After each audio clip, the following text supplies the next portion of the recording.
वफाकी दारुल-हुकूमत इस्लामाबाद समेत मुल्क के मुतादिद बड़े शहरों में चीनी का बहरान शिद्दत इख्तियार कर गया। दुकानदारों ने महंगी चीनी खरीद कर सस्ती बेचने के बजाय चीनी की फरोख्त बंद कर दी है। चीनी बरामद करके किल्लत पैदा करने के इल्जाम में लाहौर और कराची एयरपोर्ट्स पर शुगर डीलर्स को बैरून मुल्क जाने से रोक दिया गया।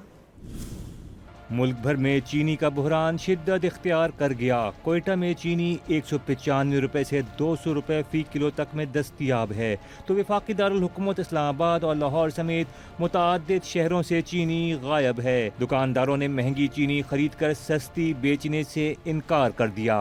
महंगी चीनी बेचने पर जुर्माने के खौफ से चीनी की फरोख्त ही बंद कर दी। चीनी में बचते ही 2 रुपये है और 30-30 हज़ार रुपया जुर्माना दे रहे हैं दुकानदार, इसलिए दुकानदारों ने सब चीनी बंद ही कर दी है। पीछे मार्केट से ही नहीं मिल रही, मंडी से ही नहीं मिल रही चीनी, उन्होंने भी स्टोर की है। आवाम जो है बेचारी दर दर फिर रही है कि यार चीनी चीनी, हर यहाँ 20 दुकानें बाजार में, 20 के बाद किसी के पास भी चीनी नहीं। चीनी बरामद करके किल्लत पैदा करने के इल्जाम में लाहौर और कराची एयरपोर्ट्स पर 2 शुगर डीलर्स को बैरून मुल्क जाने से रोक दिया गया।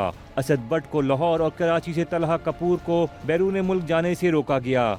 ज़राए के मुताबिक असद बट और तलहा कपूर समेत मुल्क भर के 15 से ज़ायद बड़े शुगर डीलर्स के नाम ECL में शामिल हैं। दूसरी जानिब बैरून मुल्क से 1 लाख मैट्रिक टन चीनी दरामद करने के लिए 4 कंपनियों ने बोली जमा करवा दी। ज़राए के मुताबिक लंदन, स्विट्ज़रलैंड और मुत्तहदा अरब अमारात की कंपनियों ने बोलियां जमा करवाईं।